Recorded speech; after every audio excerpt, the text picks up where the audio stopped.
Chillin' with Larry Megan.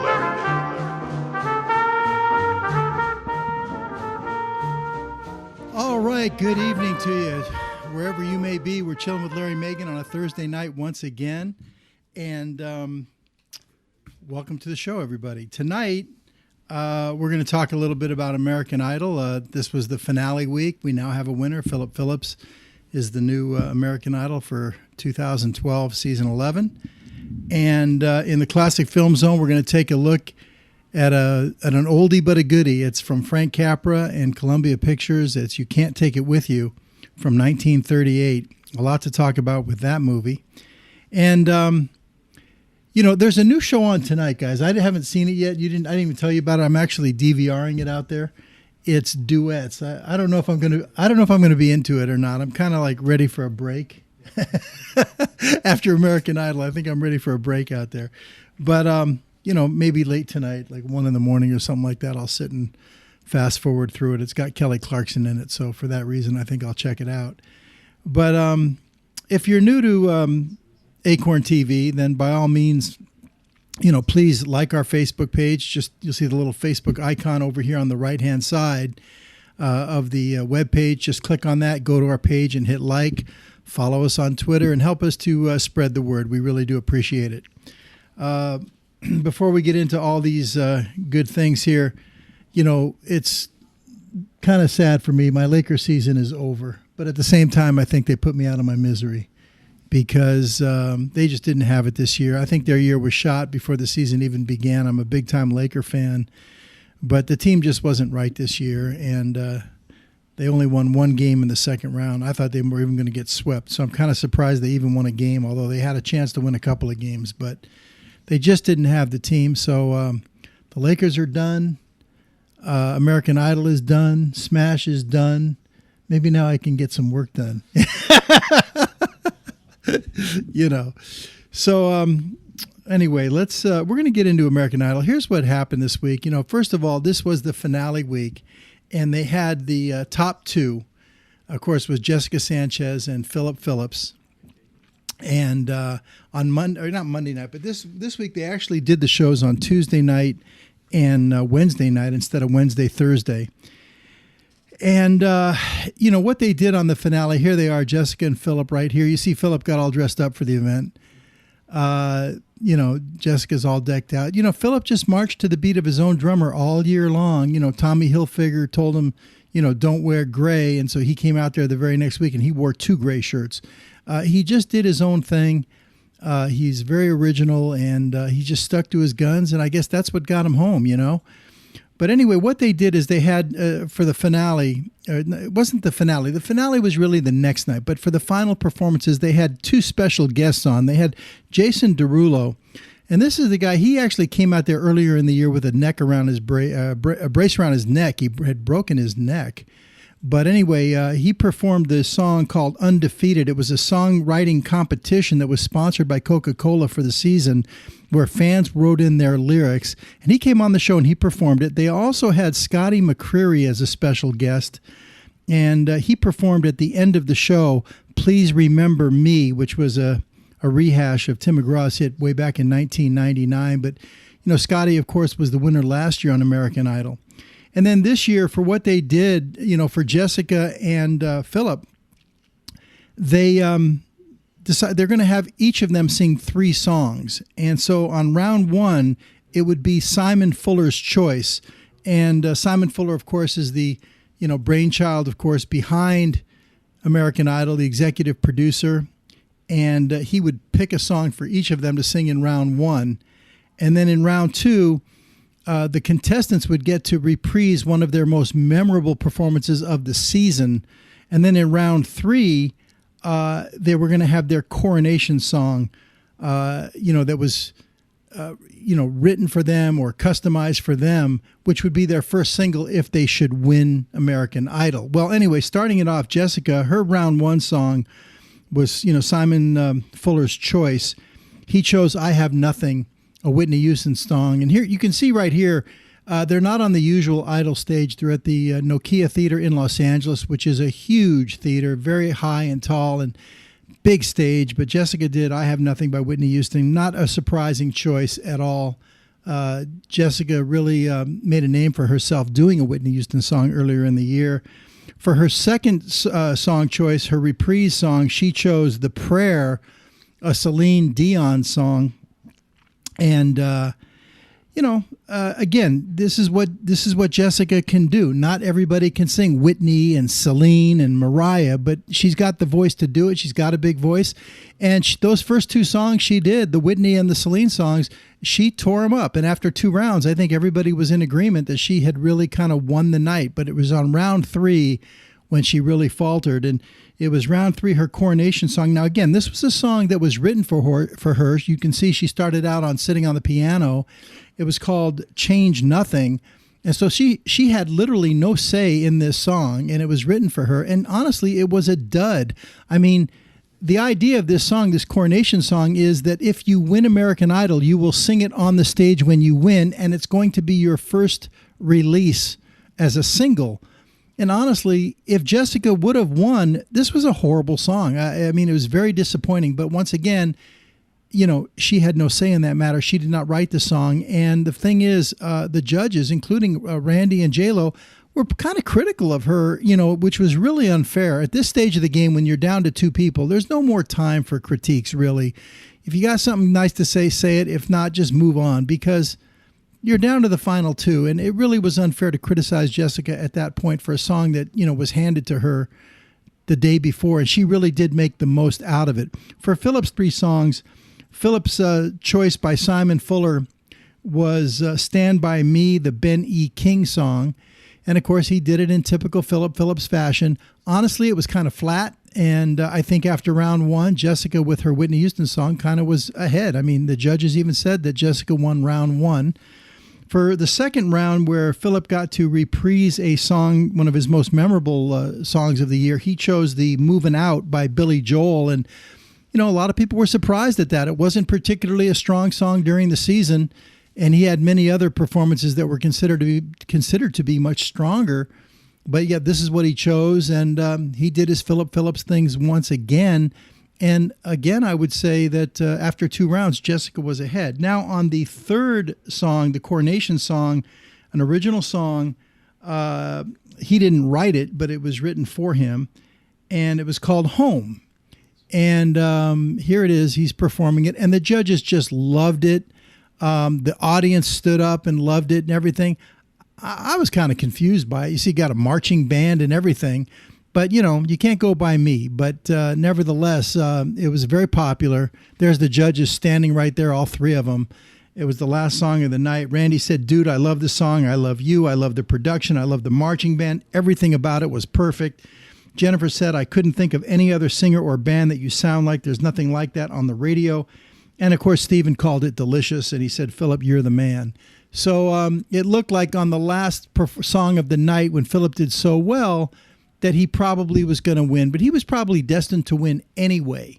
But I thought, if we're going to show one song from the show, it wasn't necessarily my favorite, but that was everybody else's favorite, and it is his coronation song. He did win, so I figured that will be the one that I'm going to share with you tonight. So let's take a look at that, guys. Here it is, Phillip Phillips with Home. Performing Home, here is the pride of Leesburg, Georgia. Once again, Phillip Phillips.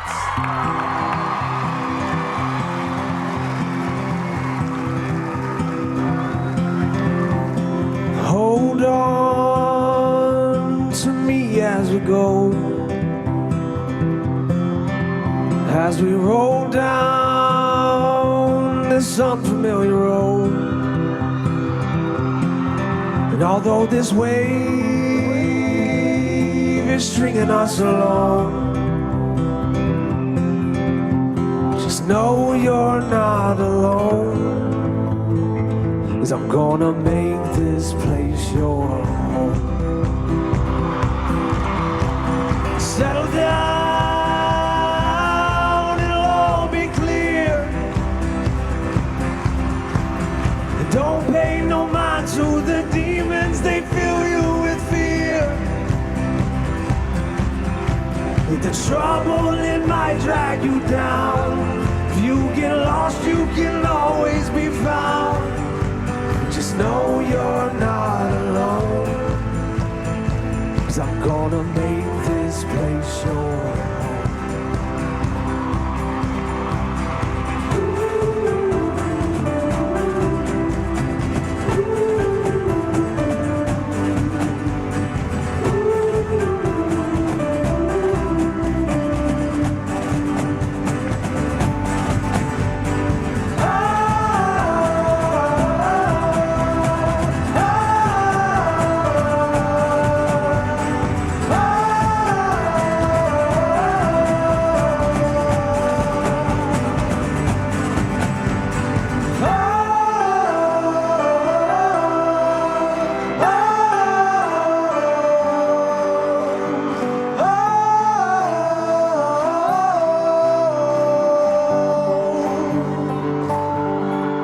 Gonna make this place your home.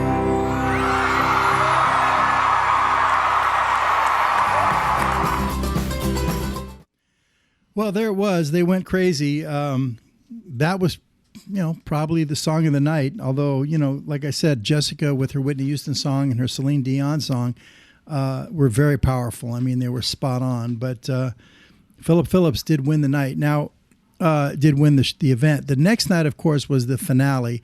And, the finale at American Idol is really like a major special event. It's almost like the Grammy Awards or something like that, where they put on this massive event with all kinds of different special guests performing. And so they make a 2-hour show out of it. And, it was fun to watch. Some of the performances were a little bit strange, but I enjoyed most of it. The next night, here we go with the grand finale. First of all, they brought back your top 12 idols. And from left to right, let's take a look at this. You've got Erica Van Pelt. She was one of my favorites. There's Skylar Lane, another favorite. And then the tall girl, she was, I think, the first one out of the top 12. That was Shannon McGrain. And she was definitely one of my favorites. And I thought she really showed well last night in her moments. Of course, Holly Kavanaugh next to her and Elise Testone. These girls got a lot of exposure. But what they did to start off the show is they did Runaway Baby by Bruno Mars. And here's the guys, from left to right. You've got Hee Jun Han in the front. There's Joshua Ledet in the back. And the guy with the long curly hair, DeAndre Brackensick. I thought DeAndre showed really well last night, too. Jeremy Rosado, I think he actually was the first one out of the top 12. And then, of course, Colton Dixon, who a lot of people thought was going to win this thing. And he got, pushed out at number 7. But, they performed this Bruno Mars song. I thought they did a nice job with it. It was well choreographed to open up the show. There they are. And then, of course, the judges obviously were going to be there and all decked out, too. And, of course, here they are with, Steven Tyler. Jennifer's looking hot as always. And Randy with his big yo pin. Nice suit on Randy. And then, of course, Ryan was all decked out in his tuxedo for the big event. And then we got, of course, the top 2 of the night. Here's Phillip and Jessica. And, again, Phillip got all dressed up for the event. Jessica's all decked out. Phillip is a trip, man. But you know what? You got to give this guy a lot of credit, too, because he's been going through some serious health issues. He's got kidney stones, and he's been putting off the surgery to have the stones removed until after this Idol experience is over with. So he's been really struggling with his health. Although Ryan asked him if he got any sleep, he said he slept for 9.5 hours. So I guess he didn't have too much trouble. Then we get into the first performance of the night. Again, this is all for fun. Nothing's being judged here, but Phillip got to go up on stage and sing with John Fogerty from Creedence Clearwater Revival. They did Have You Ever Seen the Rain? And then on a second song, he stayed up there and did another one. They did Bad Moon Rising. And, not my cup of tea, but, nice performance and a good thrill for Phillip, of course. Joshua, now to me, this was one of my favorite performances. Joshua Ledet, he started off the song, Take Me to the Pilot, an Elton John song. And then he says, ladies and gentlemen, here's the person that is the biggest inspiration in my life, Fantasia Barrino.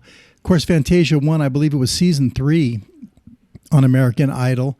And I'm not exactly sure that outfit was the most flattering outfit she could have worn, but but I'll tell you what, the two of them were made for each other because they both, love to, do the scream thing and rip it up and down. And they were having a gas out there. They walked through the crowd and everything.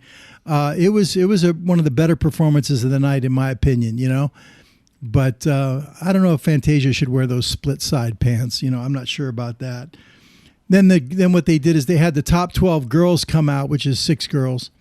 And they did a medley leading into the appearance of Shaka Khan. Here they are. Once again, I really thought that Shannon McGrain, she's in the back there behind Elise Testone. I thought that she was a standout. And here's Shannon McGrain. I think she's about 6'1" or 6'2". She's 16 years old, and she's a girls volleyball player. She might have turned 17 now since she's been kicked off the show, but she's still in high school down in Florida. Her father was a Major League Baseball player. I thought she was going to go really far on the show, but admittedly, she cracked a few notes early on, and that cost her. Here's Holly, of course. And then the appearance here was Shaka Khan. Shaka Khan came out, and she sang really well. Once again, not crazy about the wardrobe on her, but she looked good, as far as I would think she would look older than this, but she looked pretty young. But anyway, she sang I'm Every Woman. And, that was fun for these girls to get into it with Shaka Khan.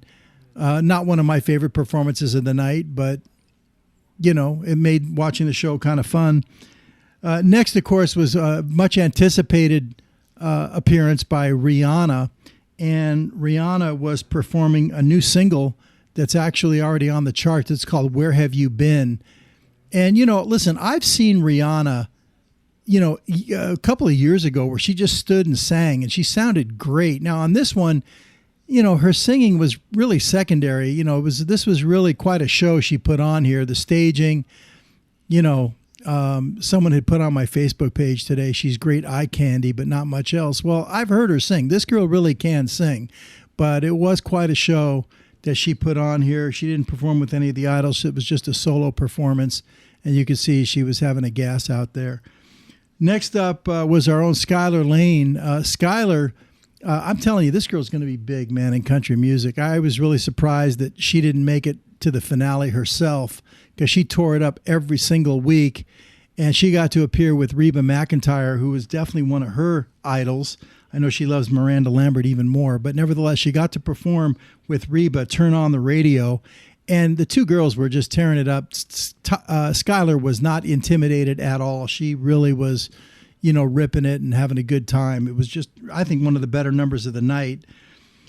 Then they had Jessica come out there and, perform what was perhaps her biggest hit of the season when she performed I Will Always Love You about 2 months ago, a Whitney Houston song. So she came out there and she performed for the audience, I Will Always Love You. She did it again. And again, she's flawless. The girl is flawless. She's got a big voice, and not easy to do to sing a Whitney Houston song, but she puts her own spin on it, and it was just great.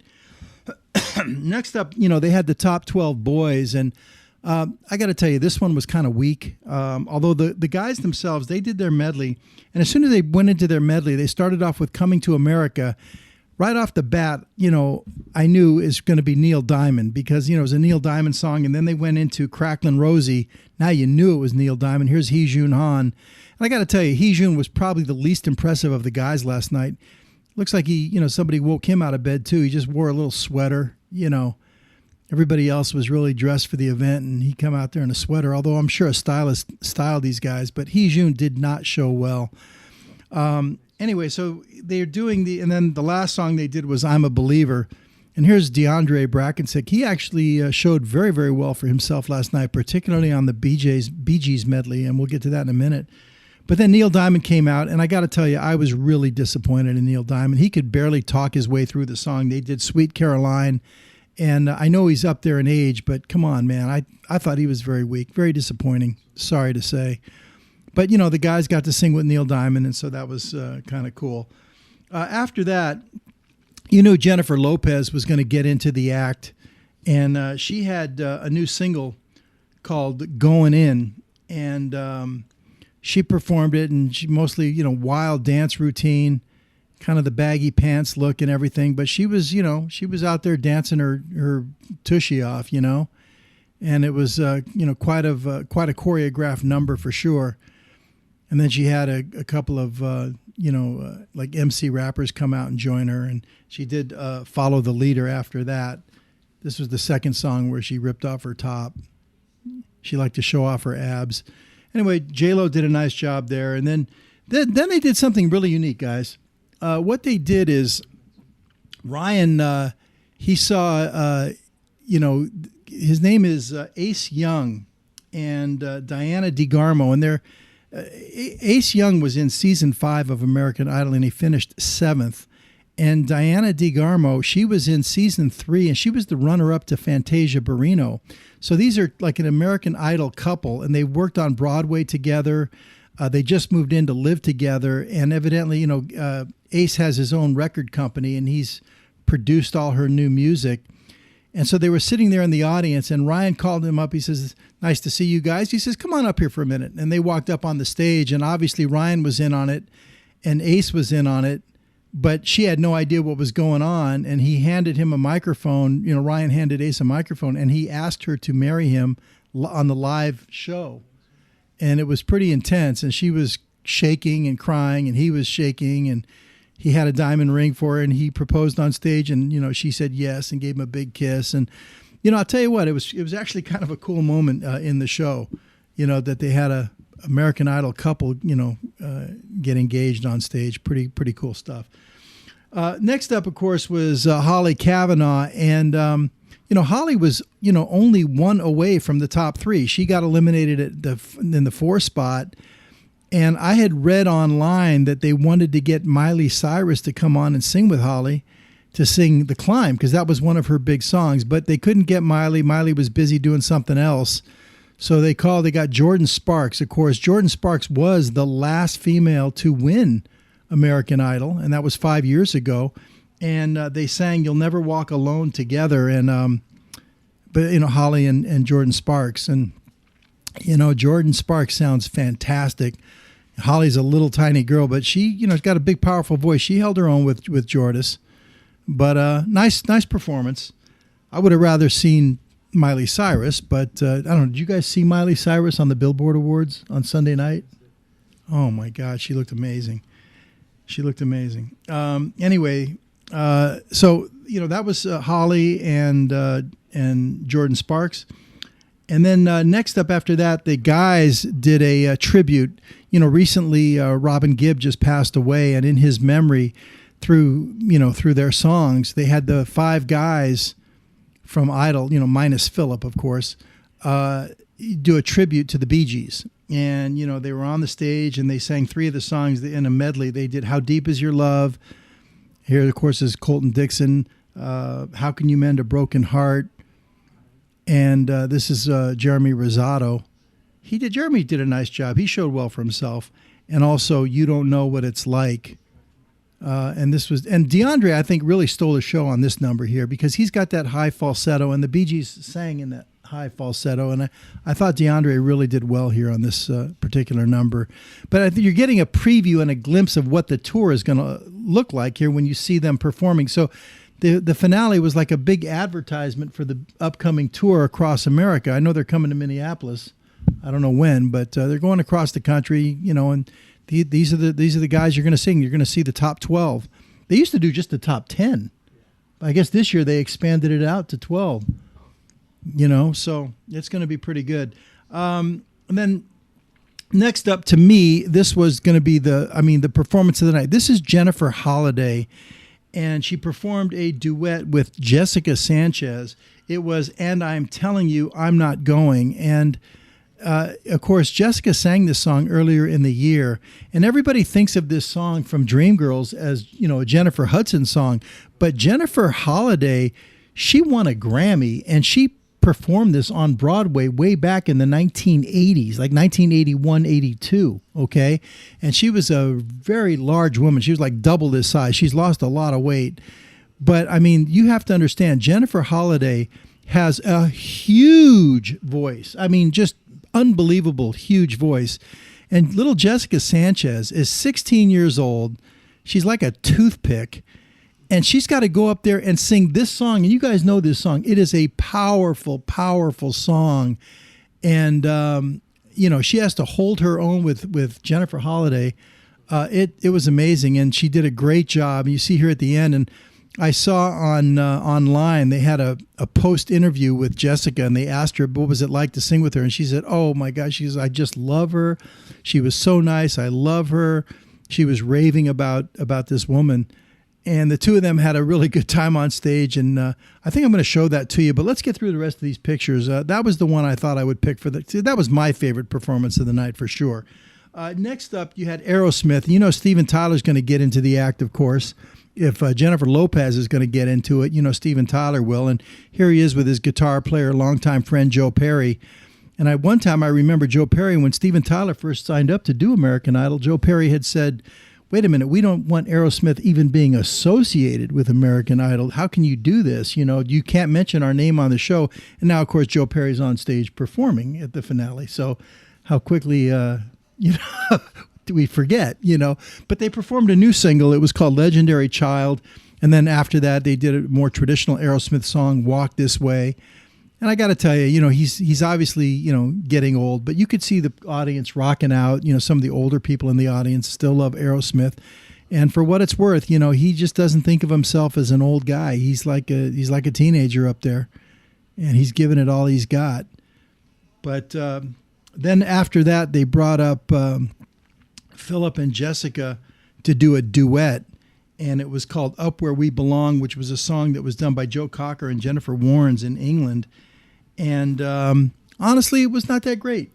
I mean, it was kind of nice to hear Phillip just sing, and it was kind of nice to see Phillip actually kind of dress up a little bit instead of, like he cares. So he put on a suit here. And the two, Phillip actually just sat there and sang the melody, which was kind of nice, but it was just kind of a blah, there. But it was, now at this point, you're literally just a couple minutes away from the announcement. And then, of course, they bring them up on stage, and it's time to announce the winner. And here they are on stage. And Ryan's getting ready. And, they had already said about each other that, Jessica was kind of expecting Phillip to win. And at this point, it really didn't matter who won. I mean, it was probably better to come in second, because the winner gets the automatic contract with Interscope Records. This runner-up is probably going to get a contract from Interscope unless somebody else, but because they've signed the runner-up the last 3 or 4 years. So they're not going to make an exception here, but you have a little bit more creative control if you're second. If you're first, you're going to have to play by their rules. But in any case, they're about to make the announcement. Here it is. Ryan, pulls the envelope. There was 132 million votes. And that doesn't mean 132 million voters, because a lot of these people are voting 100 times. So anyway, the votes were in, the announcement came, and there it was. Jessica gave Phillip a big hug. He was the winner. And, actually what ensued after this was kind of funny, because at this point, you got to realize, here's Hee Jun Han comes up there and grabs Phillip, and he kisses him on the cheek or something like that. They mob the stage. And then, they give him a guitar to play his coronation song. And at this point, Phillip is really wrung out. I mean, he's had to learn so many songs in a short period of time. There's no chance to rest. This guy literally needs to be in a hospital. He's got kidney stones. He's fighting through health issues right now. And he's emotionally just overcome. The confetti starts he's getting all choked up as he's trying to sing. He can't believe, what's happening. And he pauses for a minute. And by the time he decides to start singing again, there was so much confetti coming down that it literally, when he opened his mouth, the confetti got in his mouth. Did you see that? Go to the next shot, guys. Now, if you look real closely, he's in there. That's the confetti. Can you see him in there? Just barely. He's in there with his guitar, and he picked his head up to start singing, and a bunch of the confetti got in his mouth, and he had to spit it out, and he was just done. I mean, he was just overwrought and just emotionally wrung out.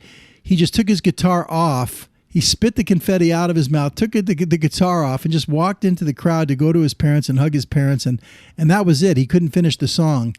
But I think next year they're going to have to do something about the confetti. I mean, make sure you have it behind him, or put him under some kind of a thing that will block the confetti from coming down. But that was it.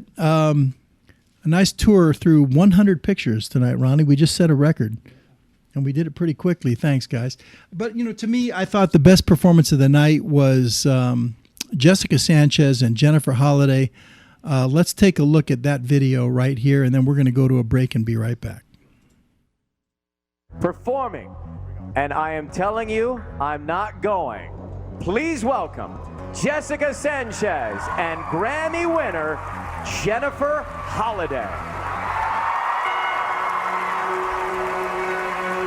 And I am telling you, I'm not going. You're the best man I ever know. There's no way I could ever go. We're part of the same place. We're part of the same town. We both share the same blood. We both have the same mind. Yeah. And time we've had so much to share. No. I'm not waking up tomorrow morning and finding out there's nobody there. No, there's no way. No. Living without you. I'm not living without you. Living without you. No way. Top out the mountains. Yeah, scream and shout. You can say what you want. I'm not walking out. Stop by the rivers, push, rock, and kill.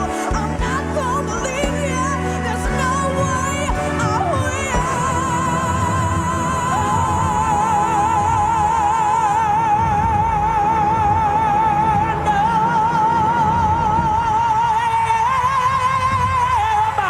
telling you, I'm not going. You're the best man I ever know. There's no way I can ever go. No, there's no way. No way I'm living without you. I'm living without you. Living without you. I wanna be free. I'm staying. And you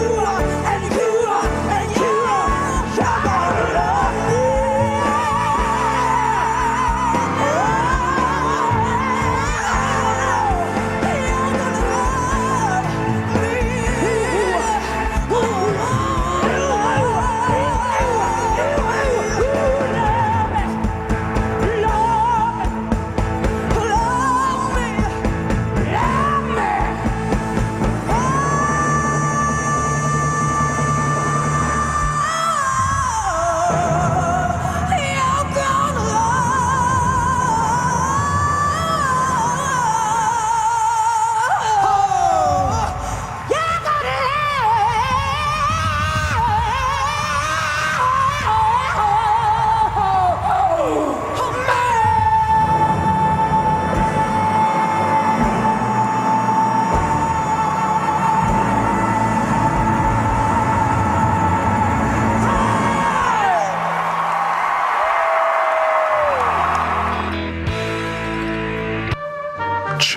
Chill with Larry Megan.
ZuluTimeZone.com is the first and only authorized dealer for Offshore Limited in the United States. ZuluTimeZone.com is proud to support Chillin' with Larry Megan and Acorn TV. Use the discount coupon code DAD to receive an additional $20 off per item. ZuluTimeZone.com digs Chillin' with Larry Megan.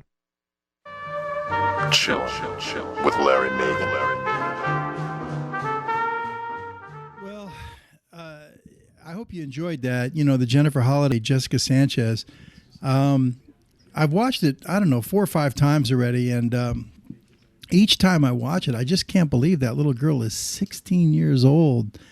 Just so much soul that she has, and she's hanging with Jennifer Holliday. Not an easy thing to do, and she said that on her interview afterwards, it felt like it was a battle, and they made it like that. And you know, again, I thought it was pretty cool. I hope you enjoyed that. All right, guys, I think we're ready for tonight in the Classic Film Zone. We're going to do "You Can't Take It With You." So, without further ado, let's go to the Classic Film Zone.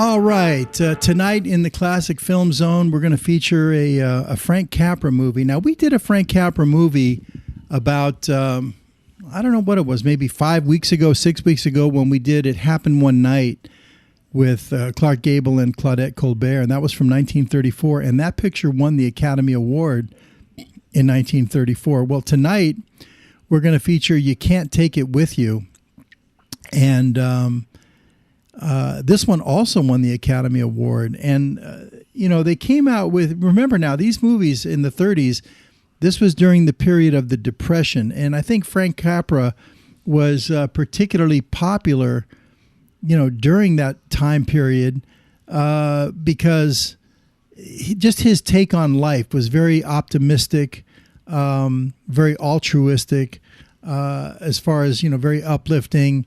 And it's not just about money. And the whole message of You Can't Take It With You is, you know, money is not everything because you can't take it with you. And in many ways, this movie was a precursor for about 8 years before It's a Wonderful Life with Jimmy Stewart. And there's some parallels with this movie and It's a Wonderful Life. And that also was a Frank Capra movie, although not for Columbia Pictures. And there's also an interesting story behind this one. I think I wasn't sure if I was going to share it or not, maybe get right to the clips or whatever, but I'll take a minute and tell you a little bit about the story here, about the making of this movie, because it is a part of history. This was done for Columbia Pictures, and Columbia Pictures was owned by the Coen brothers, and that was Harry and Jack. And Frank Capra, his last movie before You Can't Take It With You was Lost Horizon. And during the editing process of Lost Horizon, you know, I think both Frank Capra and Harry Cohn were kind of fed up with each other.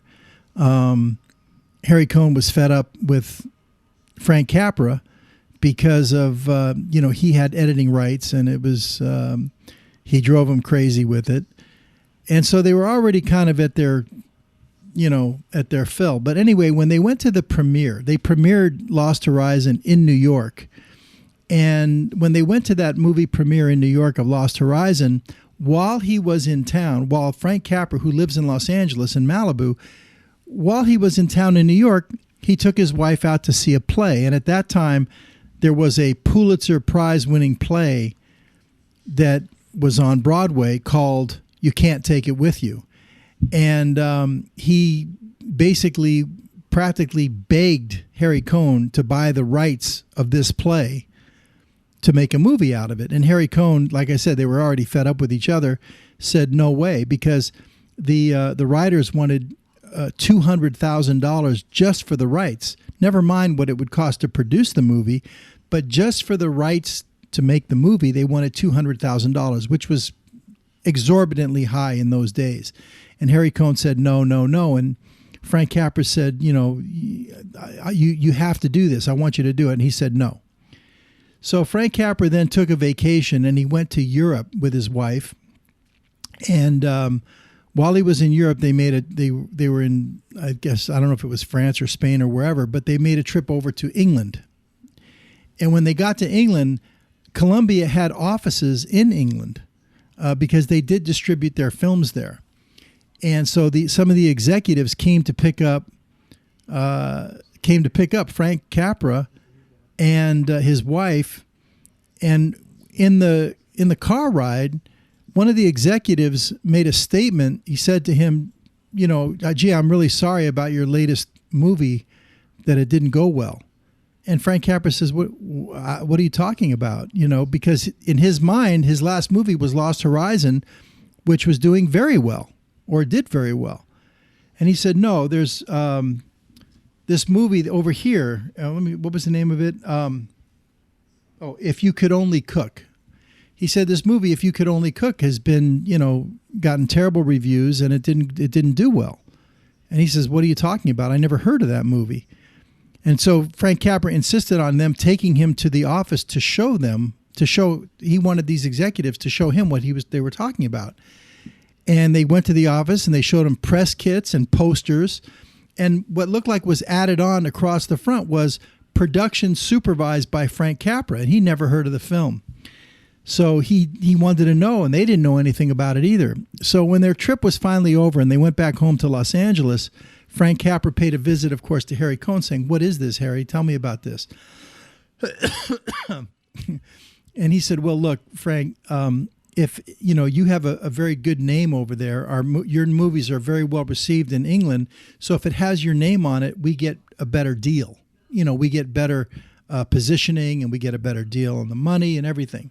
So I put your name on it. And he said, well, you can't do that. He says, I have nothing to do with this picture. I want it removed immediately. He says, no, we can't do that. He says, I'll tell you what I'll do. And Harry Cohn offered to basically split the money with him on this movie to put his name on it. And Frank said, no, you're in breach of contract. I want out of my contract. And Frank Capra was very upset over this. And he literally sued Columbia Pictures. And this went on for many months because Columbia Pictures, you know, their attorneys fought back and they changed the venue from Los Angeles to New York. And then when it got to New York, then they changed the venue to England, saying that this took place in England. So many months had passed by, and Frank Capra is not working at this point because he's trying to get out of his contract. I think he still had 2 more films to do under his existing contract. He had called MGM, Louis B. Mayer. He called Jack Warner from Warner Brothers, and they both told him they'd love to have him, but while you're under contract, we can't touch you, you know.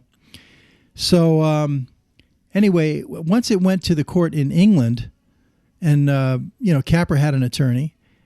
He told him, you know, we're going to beat him over there, Frank.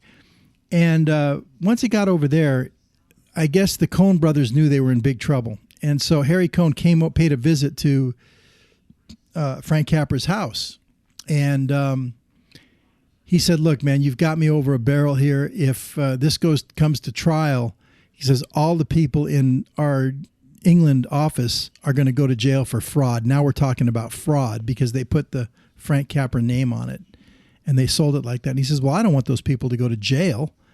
You know, he says, just drop the lawsuit and you know, let me out of my contract. You know, he says, I'll drop the lawsuit and you let me out of my contract. And he says, I can't do that, Frank, because if I do that, then my brother's going to kick me out of the company and Columbia is going to go down the drain. So he made a deal. They made a settlement between the two of them. He said, okay, if you buy the rights for $200,000 to, you can't take it with you, then I'll come back to work and I'll drop the lawsuit. And so at that point, Harry Cohn really had no way out. He didn't want to go to court and he didn't want to lose Frank Capra. He was the hottest director in Hollywood in those days. And so he paid the rights $200,000. And Frank Capra dropped his lawsuit against Columbia Pictures and he went back to work. He made just the last 2 pictures, including this one. And of course, Frank Capra went crazy with this one. He shot over 300,000 feet of film on this, which is like 30 times the normal amount of film. But Anyway, and he had Jimmy Stewart, of course, and Jean Arthur in it. Lionel Barrymore, Edward Arnold, Ann Miller appears for like the first time. She's only 15 years old in this movie, and she plays a married woman. It's amazing. But we'll get into this picture now. But I just thought it was an interesting story, and you can see that story if you buy the DVD. Here it is, right here. Okay, if you buy the DVD of it, you can't take it with you. On the special features, they actually have about a 20 or 25-minute video of Frank Capra Jr., his son, who recalled that story and told that story about his dad and how the movie came to be made. But, they had a name for these movies. You can't take it with you. They called them Capricorn because Frank Capra made it, and corn because Frank Capra's films are kind of corny. They really are. But again, and that's one of the things you have to take into consideration when you watch. There's always a comedic value to his movies, but the gags don't work as well today as they did way back in the 1930s. And we were talking about a time period of the Depression also. So you got to take that into consideration when you're watching these movies. But this one fits right into that whole Capra genre of Capricorn. Here's a picture right here. This is the eccentric family. What you have here for the storyline is you have a very wealthy family. It's the Kirbys. And Mr. Kirby is played by Edward Arnold. And his son, who just got out of college, kind of a preppy young guy, is Jimmy Stewart. And he's not as financially, money motivated like his father is. His father's all about money, money, money, and making business. And as soon as he gets out of college, he goes to work for his dad, and his dad makes him a vice president, And he's just really not that into it. And his dad makes him a vice president. And then he meets, his secretary. And his secretary is Alice Sycamore, played by Jean Arthur. And she's from this really kind of nutty, kooky, eccentric family that's headed up by her grandfather, and that's played by Lionel Barrymore. And he kind of checked out of the rat race like 30 years before, where he used to be into the money thing too. And he just said, I really would rather just have fun in life. And so the whole family, so you have these colliding worlds. And that's the basic premise of the movie. And we'll get into some of the details. But what I thought I would do, guys, just to kind of set the stage for this movie is let's show the first clip on this movie, guys, just to set the stage. And what you're going to see here is you're going to see, Mr. Kirby, this corporate executive, and the plot line as it begins to develop is he wants to monopolize the munitions industry, where he's making all of the weapons for the U.S. government. And there's another company called the Ramsey Company, headed by a gentleman named Ramsey, that he's going to force him out. And to force him out, what he has to do is he has to buy all of the land surrounding the Ramsey factory. So he has to buy up all 12 blocks. And he's literally bought all the property around the factory, around the Ramsey factory, and he's about ready to squeeze him out. But there's one guy who owns his own house in that 12-block radius that doesn't want to sell his house. And it happens to be Lionel Barrymore as Martin Vanderhoff. And, of course, he's the grandfather of Alice Sycamore. So it starts to get interesting. But here at least is the setup, and you can kind of see the characters establishing Mr. Kirby and Tony Kirby, his son. All right, so you can kind of see what's happening here. The son is, he's going along for the ride, but he's really not that into the business thing. He was kind of sitting over there in the chair, off to the side and not really paying attention. But anyway, it's an interesting dynamic between the father and son, probably one we've seen, many, many times before. What happens next in the movie is what we're not going to show you is the real estate agent who's in charge of buying up all the property on the 12 blocks. He's this older gentleman. He's got a nervous twitch. He's always under pressure, and he's bought up all the property except Mr. Vanderhoff's house. He's holding out because he just doesn't want to sell. And so the original offer was $25,000 for the house. He doubled it to $50,000, and Vanderhoff still has no interest in selling because he just is not into making money. I mean, he's not into the money. Doesn't motivate him. He just wants to have a good time. Plus, he has collected this kind of eclectic bunch of people, not just his family members, but like one time the Iceman came to deliver ice 8 years ago, and he wasn't happy with his job, and the Iceman, ended up basically moving in with them and being, they work. The father makes, Alice's father makes fireworks in the basement. The Iceman helps.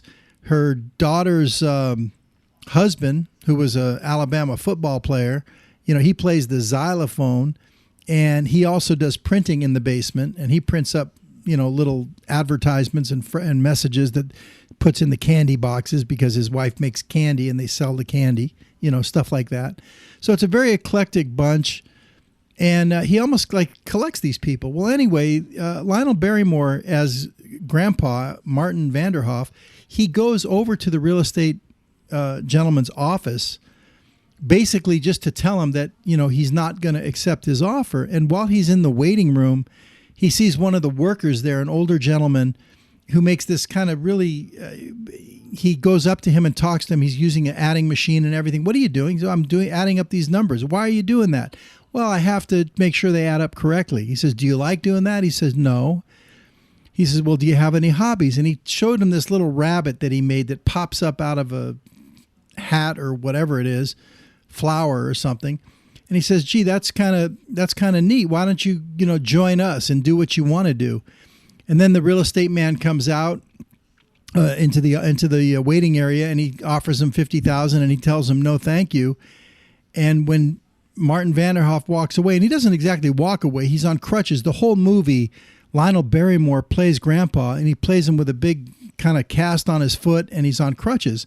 And he says that he broke his ankle or he sprained his ankle sliding down the banister in the house. But the truth is, in reality, Lionel Barrymore had severe arthritis in the legs and the knees and ankles and everything. And he literally did, from that point on, I think that was the first movie he had to do with that condition. But for the next many years, Lionel Barrymore did many films, and it was always either in a wheelchair or on crutches, and they would write it into the storyline because he had severe arthritis. But anyway, so he goes walking out on crutches, and the cranky old, real estate guy blames Mr. Poppins is his name, played by Donald Meeks, a character actor we've seen in a lot of different movies. He blames him, and he says, this is your fault that Vanderhoff walked away and didn't take the money. And he takes that rabbit thing and he's about to slam it down, and Mr. Poppins catches it, and he says, you know what? I don't want to be here anymore. And he grabs his hat and he goes running after Grandpa Vanderhoff and goes down the elevator with him, and he goes and joins him at his house to become part of the eccentric family. And he ultimately loves it over there. Well, next thing is, so now he's recruited another kind of flaky type, for his eccentric family.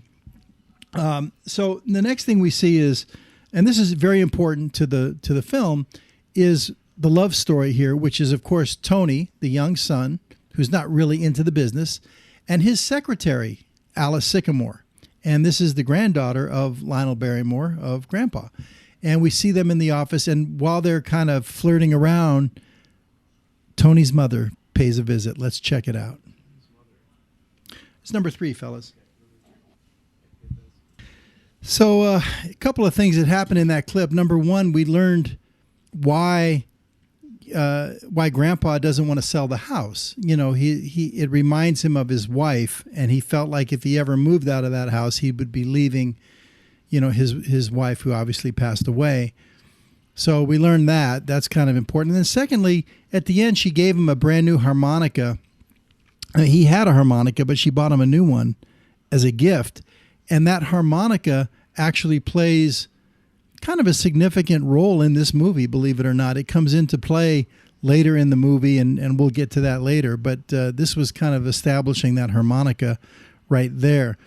Well, what happens next is, and by the way, it very interesting. If you've ever seen It's a Wonderful Life, some of the role reversal here and the parallels of this movie between this and It's a Wonderful Life. But in It's a Wonderful Life, Mr. Potter is played by Lionel Barrymore. And so he's the, stingy, money grubbing kind of evil character in It's a Wonderful Life, Whereas in this movie, he's just the opposite. He's the lovable one with all the friends. And we skipped the scene earlier before this one already where he was in the street and all the neighbors came over to him to tell him about, hey, the notices that they're all getting that they're going to eventually have to move. And he told everybody, just relax. They can't do anything if I don't sell my house. And so the whole neighborhood is his friends. He doesn't have a lot of money, but he owns his house and he has friends. Just like the whole message of It's a Wonderful Life. It's not how rich you are with money, it's how rich you are with friends. And that's why I say this is Capricorn. This is the precursor to It's a Wonderful Life, which basically It's a Wonderful Life was written by Frank Capra. He customized it for his own film company, Liberty Films, 8 years later. He was since, removed, after his Columbia contract had run out, and he customized it specifically for Jimmy Stewart. But he also brought back Lionel Barrymore. And so this time Barrymore in It's a Wonderful Life played the opposite role. So it goes to show you, the great range of Lionel Barrymore because he's so believable in both roles. It's really amazing. Well, anyway, after that, the scene that we just saw, Tony does come over to pick her up. But an interesting thing happens before that. Everybody's, waiting and expecting Tony to come pick up Alice. And there's a knock on the door, and they all assume it must be Tony. And so they all get ready to meet him, and Ann Miller comes dancing in, and they're all standing there ready to wait. And it's a man from the IRS. And the man from the IRS had sent letters that went unopened. And basically, Grandpa has not paid income taxes for like 22 or 24 years, something like that. And so they all assume this must be Tony. And so, the mother, played by Spring Byington. And by the way, Spring Byington, she's not, put on the credits on this film. Obviously, she got a credit. She ended up winning an Academy Award, or she was nominated at least for supporting actress from this movie. She played the mother, and somebody accidentally delivered a typewriter to her years ago. And so because it was an accidental delivery of a typewriter, she decided she was going to start writing screenplays. But none of them are any good, but that's what she does. And she's kind of a flighty woman. Well, anyway, so the mother, whose name is Penny, she starts introducing the IRS man to everybody in the house and thinking that this must be Tony. But it's really, he says, there's a mistake. He's with the government. He's with the IRS. And they've come to talk to Grandpa about where's your taxes. And it was pretty funny. We're not going to show that. We don't have time. But, he says, well, what are you going to do with my money? He says, well, someone's got to pay the president. Someone's got to pay Congress. And he says, not with my money, you don't. So he says, I don't pay taxes because I don't believe in taxes. And the whole time, after he came to the door, Tony did show up. Jimmy Stewart did show up as Tony and to pick her. And he's waiting. And he literally witnesses this back and forth conversation between the IRS man and Grandpa, that he doesn't believe in taxes and everything. And Tony is kind of charmed by the old man, that he doesn't believe in taxes, so he doesn't have to pay. And Tony's kind of charmed by the whole family. He feels like this family has really found what it's all about. Tony comes from a kind of a stuffed shirt, blue blood family where it's all about money. And here he sees this house and family filled with a lot of love for each other, and he's kind of charmed by the whole thing. And ultimately, Alice comes downstairs, and they're ready to go out for their date. And fireworks go off in the basement because her father's down there making fireworks. And the IRS man gets scared because the fireworks start blasting off. And the IRS man says, "You haven't heard the last of us," and he goes running out the door. Well, Alice at this point really just wants to get Tony out of the house because she fears that he's seen too much already of her family. So she gets him out of the house just as the Russian character is coming in. And then they go out on their date. And let me see here if this is something we want to show. I think it's pretty interesting. Well, you know what we'll do? We'll skip the first part of their date, which is an interesting thing because while they were supposed to go to a ballet, but Tony had no intention of taking her to the ballet. That was just a kind of a ruse to get her out. And then they just went to a park. He has a driver, and take them, and they go to a park and they sit on a bench, and he confesses to her, he confides in her that he's not really happy working for his dad. It's not really what he believes in. It's not what he's into. And he talks about a project that he and an old college buddy used to work on, and they would get so excited about it, about turning, this energy from the sun into energy that can be, can power everything and save, fuel.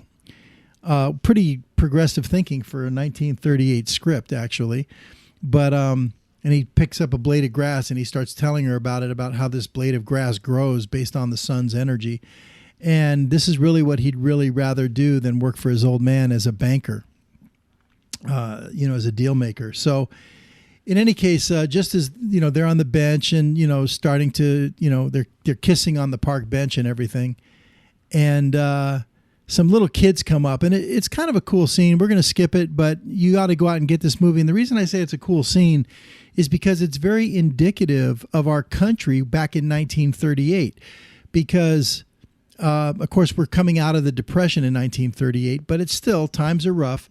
And there's a gang of kids, maybe 7, 8 kids, whatever. And one of them's playing the accordion, and they have a sign that says, "Learn the Big Apple for 10 cents. And at that time, there was a dance craze in America called the Big Apple Dance. And I don't know if you've heard of it, but it definitely was real. It was called the Big Apple Dance. There's a whole history behind the Big Apple Dance. And it's got some crazy dance steps. And it was a dance craze. And these kids are basically in the street, and they're poor. And they're trying to sell, dance lessons for 10 cents. So they approach them on the park bench. That's why I say it's kind of cool, because one of the things I like about these old classic movies is you can learn what our country was like back in those days. Well, anyway, he says, "Sir, you want to learn the Big Apple Dance for 10 cents? And Jimmy Stewart, as Tony, offers him a nickel. And he turns the sign over, and it just says nuts on the other side. So he gives him the 10 cents, and he gets Tony and Alice to do the Big Apple Dance right there, on the sidewalk in the park. And they're doing the dance, and then the cop comes along and breaks it all up, and the kids go running because the cops are coming. They're not supposed to be doing that. And from there, Tony takes Alice out to dinner to a swanky restaurant. And in this swanky restaurant, it just so... All right, good job, guys. Okay, so again, you can see they weren't ready for this visit. By the way, did you notice Reba the maid? She has a boyfriend, and, he does things around the house like a handyman and everything. But... that's actually played by Rochester. If you're old enough to remember Rochester on the Jack Benny show, that's him in this movie here. But all right, so Tony now has brought his parents over a day early. Clearly, they weren't ready for him, and Alice was upstairs, so she doesn't even know yet that they've arrived. And it's kind of a shame to not watch the rest of it. But anyway. Maybe what we'll do, guys, is instead of going to the part 2 on that, maybe we'll go to the end of that. Let me just check. Well, yeah, I think the end of it might be kind of cool. What happens is, okay, it gets a little complicated here because we've skipped over some parts, but in the basement where you have all this, guys are inventing, different little products.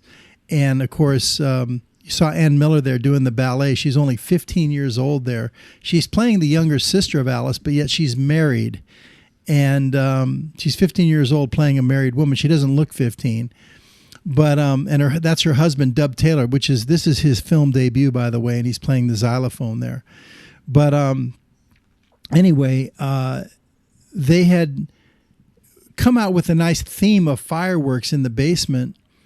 And Mr. Poppins had suggested to the father, saying, why not do some like Russian fireworks? The red is coming, the revolution is coming. And so they came up with this idea to put these little printed things in the candy boxes that the revolution is coming. Get your fireworks from the sycamores or something like that. And so they were putting, the red is coming and the revolution is coming and the big, watch out for the big red, that kind of a thing. And it was really something to just hype the coming of, you know, their fireworks. But at that time, you know, it seemed like some kind of communistic message, and they were passing them out all over the neighborhood. And it seemed like a good idea. Well, what has happened is Mr. Kirby had told his real estate guy to do whatever you have to do to get that last guy to sell his house. I don't care, because the real estate man had told Mr. Kirby that he doesn't want to sell, and he's already offered him double the price, $50,000 for a $25,000 house. And of course, at this point, Mr. Kirby has no idea that it's, you know, Martin Vanderhoff and the grandfather of Tony's girlfriend or fiance, whatever. And so he doesn't know that, but he told him, listen, you do whatever you have to do to get him out of there. He can't have one guy holding up his whole business plan to monopolize this industry. So the real estate man, what he had done is he had worked together with the police to follow them, and they were following what's his name, Ann Miller's husband, following him around delivering the candy, and they saw these kind of communistic messages of watch out for the big red and the revolution is coming when they were talking about their fireworks, and they are illegal fireworks, by the way. So during this visit, and things are getting crazy during this visit, we're not going to show all of it, but during this visit, what happens is the police come over just when the Kirbys are getting ready to leave. They've had enough. I mean, it really had gotten crazy. And even Alice said, please go, just go. You know, she was mad at Tony for coming over the night before, even though they were trying to make it work. And as they're ready to walk out the door, the police come in and say, nobody's leaving. And they arrest everybody in the house. And of course, the fireworks go off and everything. So why don't we do that, guys? Why don't we take the third part of that? Because, well, that would be the next one, which the under arrest, that would be the third part. That would be the part I want to do. And then we do Kirby's in jail. But let's do under arrest. Okay, so this is on that same visit where we're going to cut out the whole middle portion, which is kind of a shame. But again, we don't want to show the whole movie. But we're going to show kind of the end of that visit. And like you can imagine, things get pretty hairy. And by the way, another thing we're cutting out is when Alice went to the kitchen to kind of prepare a dinner for them, the Kirbys, they convinced the Kirbys to please stay for dinner. It's no trouble. And they ran to the store to buy some hot dogs, you know.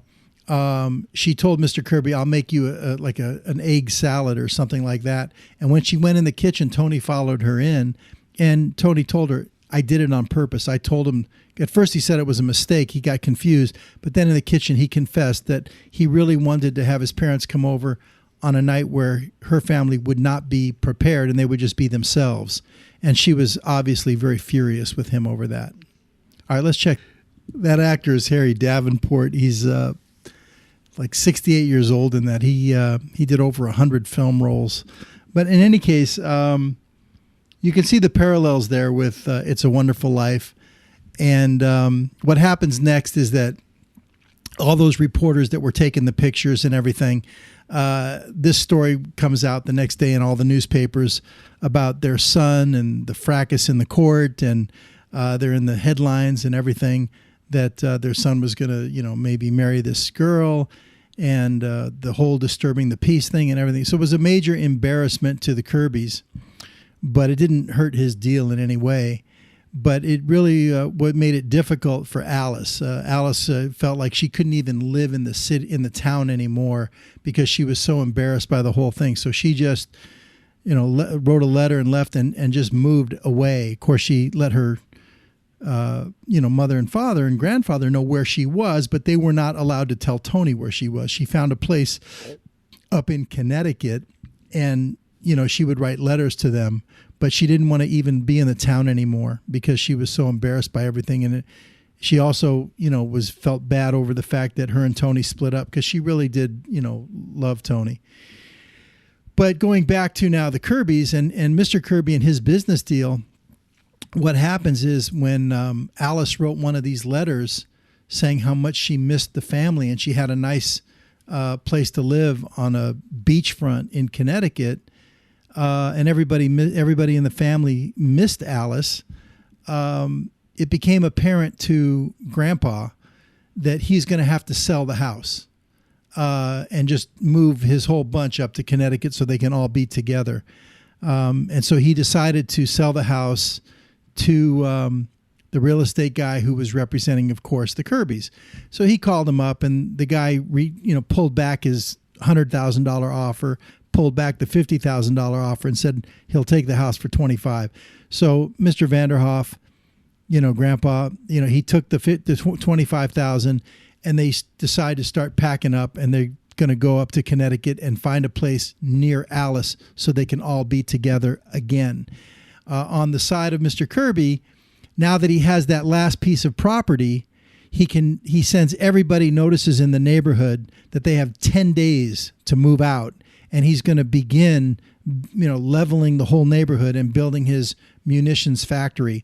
And now, of course, the word has reached, and it's all surrounding the Ramsey company. Ramsey now has lost the government contract, and now Ramsey, his competitor, is finished, kaput, and broke. He squeezed them out.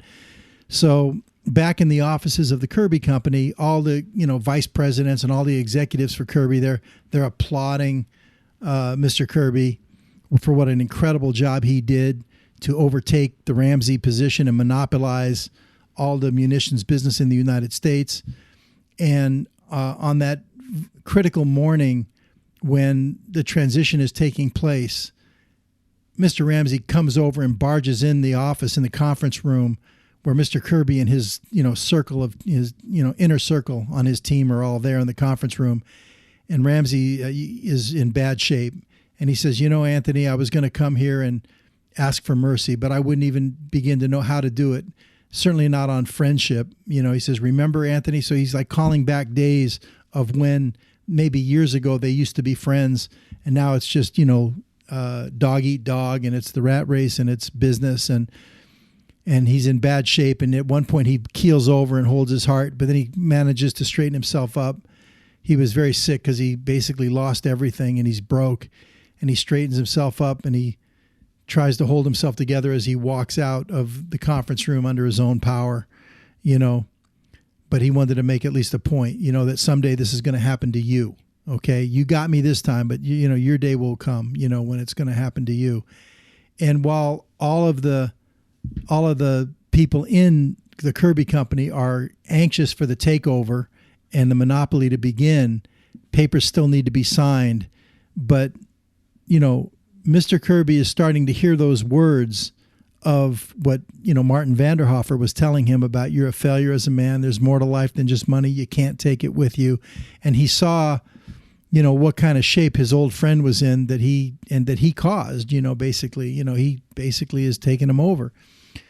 So where we pick up now is after Kirby has left the room and left the conference room, and all of Mr. Kirby's inner circle they're saying everybody's upstairs. The meeting is upstairs. Come on up. He says, you go ahead up and I'll be up in just a minute. I just want to think about things for a minute. And they're saying, okay, but please hurry. We have to sign these papers right away. So that's where we pick it up with Mr. Kirby alone with his thoughts after he successfully pulled off this incredible coup and monopoly. A happy ending. They end up, Mr. Kirby sells the house back to Mr. Vanderhofer. They all move back in, and they get married, Tony and Alice. And so it's a happy ending, and that's it. That's you can't take it with you. A total Capricorn type of movie. All right, guys, did you like that? Too bad we couldn't show all the clips. Although it felt like it did. Anyway, I enjoyed that movie as well, and that was the next movie they did after this for Columbia was Mr. Smith Goes to Washington, which again Frank Capra. That was another huge picture, 1940, but he reunited Jimmy Stewart and Jean Arthur once again. And 6 years after that, when they did It's a Wonderful Life, it was Frank Capra's design, his plan to reunite Jean Arthur and Jimmy Stewart even again for It's a Wonderful Life. Unfortunately, and by the way, Jimmy Stewart had said later on his favorite leading lady that he ever played with was Jean Arthur. But in 1946, she was in a Broadway play and she couldn't get free, so they got Donna Reed to play the part for It's a Wonderful Life. But, typical Frank Capra feel-good movie, really worked well in the Depression era. And anyway, I just enjoyed that. I hope you did as well. I think it's that time of the night, guys. Let's go to It's Always Chasing Rainbows.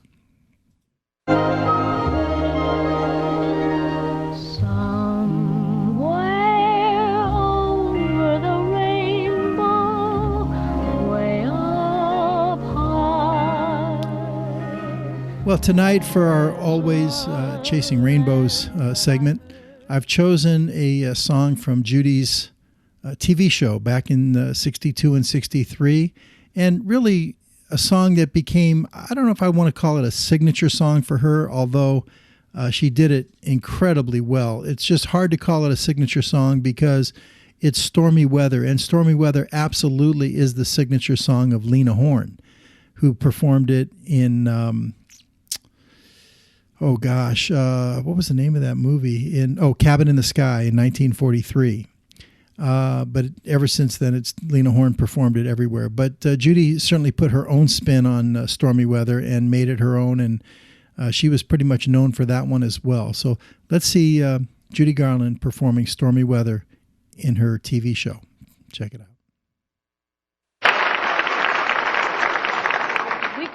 We usually end the show up such a happy show, we ended up on a terribly sad song. So I don't see any reason to break the pattern. Let's try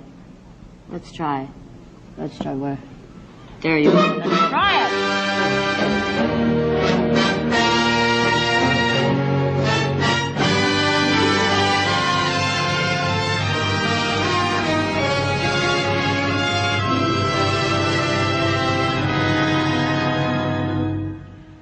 Don't know why there's no sun up in the sky. Stormy weather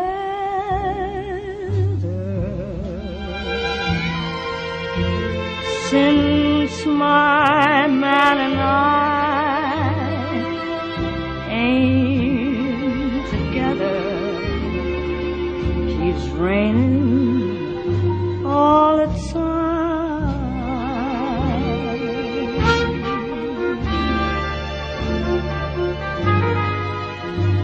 Life is bare, gloom and misery everywhere. Stormy weather, just can't get my poor self together.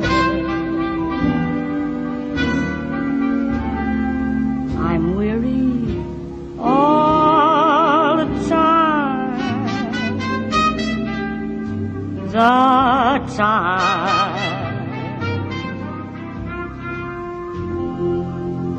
So weary all the time. When he went away, the blues walked in and met me. If he stays away, oh, rocking chair will get me.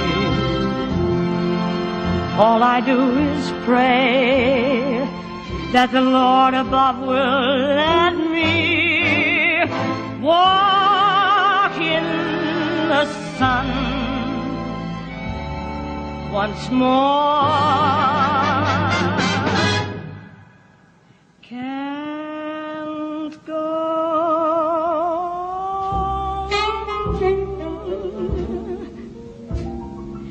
Everything I had is gone. Stormy weather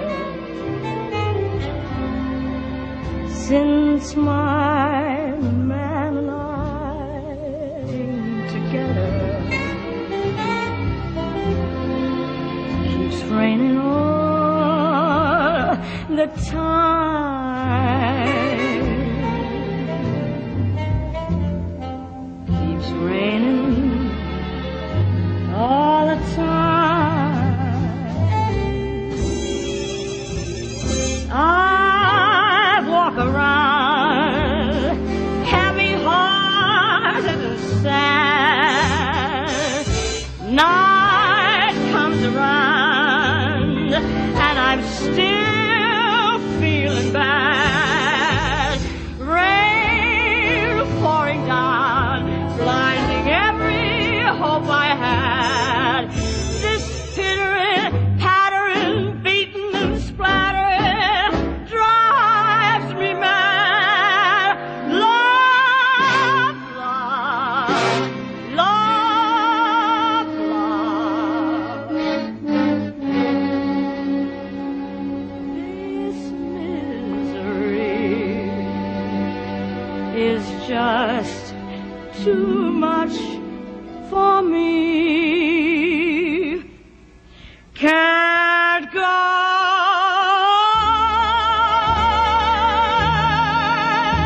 Everything I had is gone. Stormy weather. Since my man and I ain't together. Keeps raining all the time.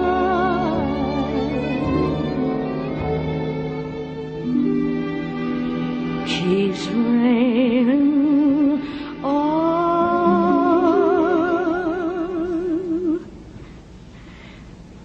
the time.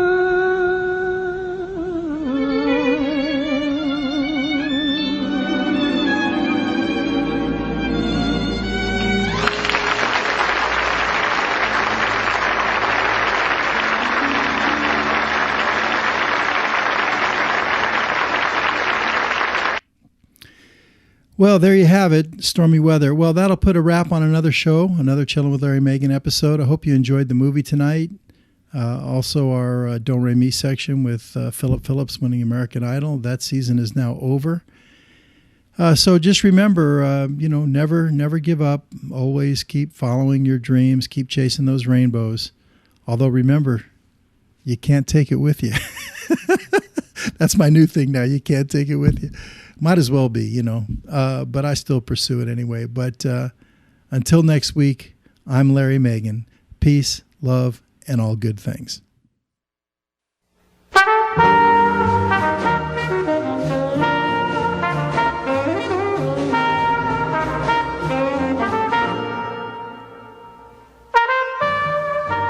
Chill with Larry Megan.